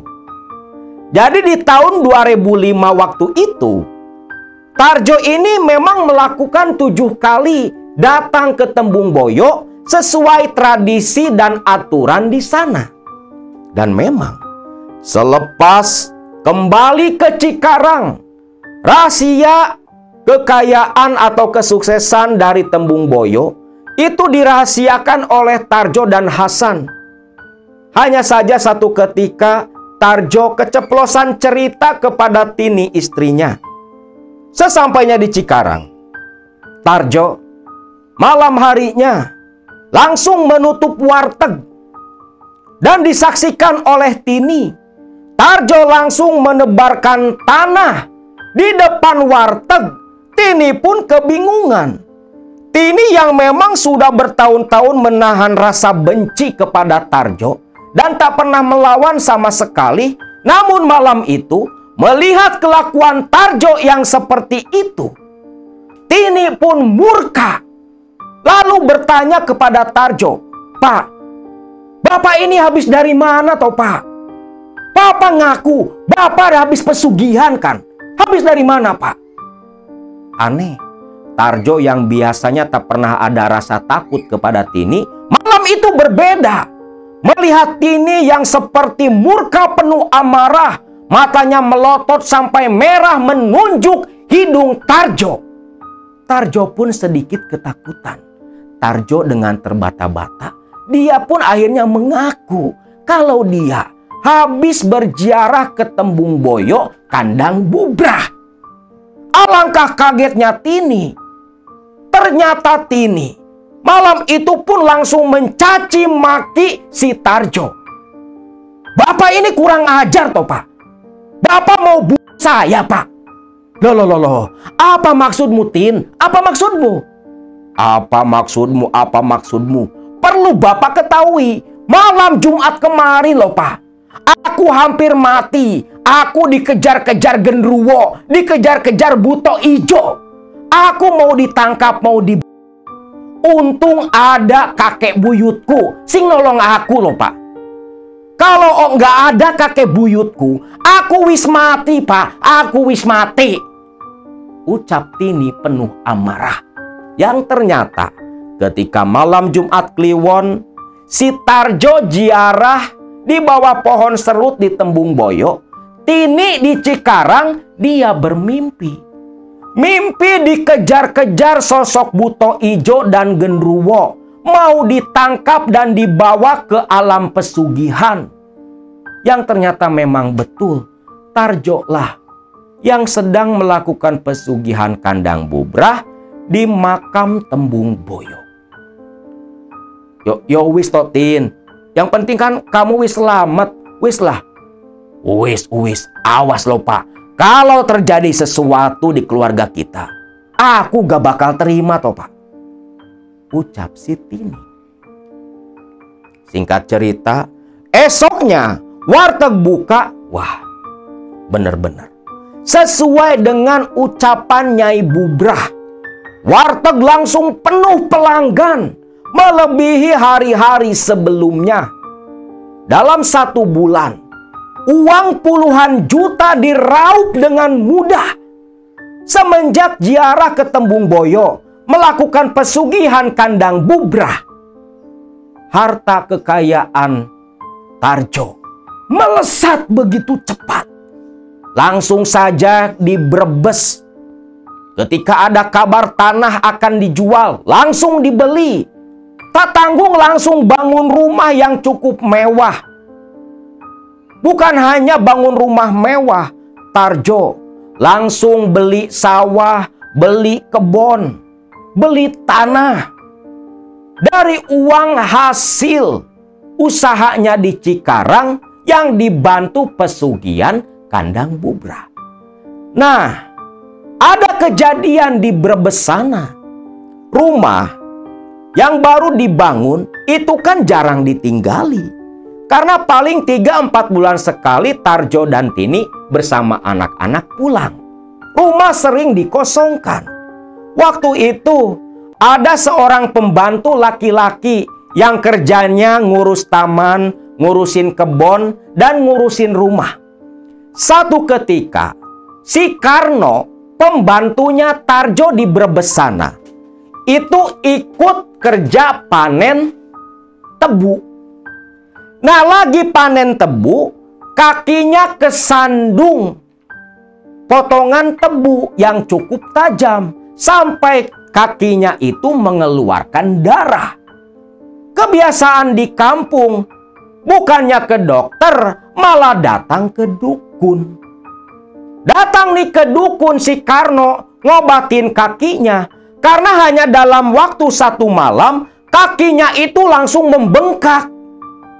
Dan alangkah kagetnya Karno ketika diobati si dukun. Dukun itu sampai terbelalak melotot tak percaya. Dia mengatakan kepada Karno, kalau Karno akan dijadikan tumbal oleh Tarjo majikannya.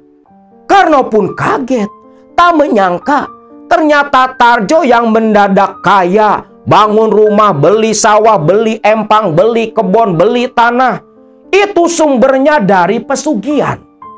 Hanya saja si dukun ini bilang kalau Tarjo itu piara 3 ekor tuyul dan 2 ekor monyet, yang artinya pesugihan tuyul sama monyet. Itu ucapan si dukun. Sontak Karno pun mengemis-ngemis meminta tolong, tak mau mati jadi tumbalnya Tarjo. Si dukun pun membantu mengobati si Karno. Selepas diobati si dukun, esok harinya memang bengkaknya itu langsung kempes. Lalu Karno pun langsung menyebarkan berita dari si dukun kalau selama ini Tarjo dan Tini mempunyai pesugihan. Wah, rame dah satu kampung. Sampai-sampai tak ada yang mau kerja sama si Tarjo. Gak ada yang mau kerja di sawahnya Tarjo. Gak ada yang mau kerja di kebun. Ampe pisang yang udah mateng-mateng aja gak ada yang mau ngambil. Buah mangga di depan rumah yang biasanya diambilin para tetangga utuh sampai busuk karena takut jadi tumbal. Kabar itu pun tentunya menjadi guncangan batin yang begitu kuat untuk ibunya Tini yang tinggal tak jauh dari rumah anaknya itu.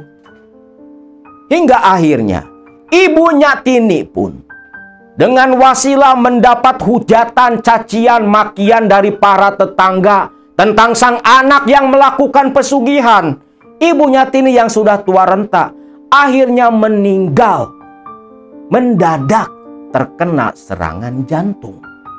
Dan warga kampung di Brebes sana beranggapan kalau ibunya Tini mati dijadikan tumbal kandang bubrahnya Tarjo.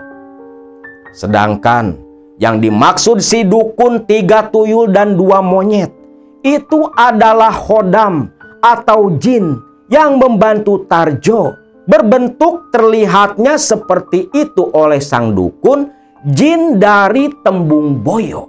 Karena hakikatnya kandang bubrah itu berarti kandangnya jin pesugihan, di mana rumah tempat tinggal si pelaku yang selalu direnov di depan atau di belakangnya ditinggali oleh jin-jin pesugihan kandang bubrah untuk membantu majikannya si pemilik rumah kaya raya hidup jaya di alam manusia. Nah, itulah kisah tentang perjalanan Tarjo, seorang pemilik warteg yang hidup kaya raya dari wasilah melakukan ritual-ritual pesugihan di berbagai tempat yang diceritakan langsung oleh Mbak Tini, istrinya, yang sebenarnya hingga saat ini Mbak Tini tidak pernah setuju dan merestui kelakuan suaminya yang seperti itu. Dan kita semua doakan semoga saja Tarjo, suami Mbak Tini, mau bertobat dari perbuatannya, berhenti dan kembali ke jalan yang lurus agar terlepas dari siksa neraka yang menanti buat mereka, orang-orang yang melakukan perjanjian dengan setan.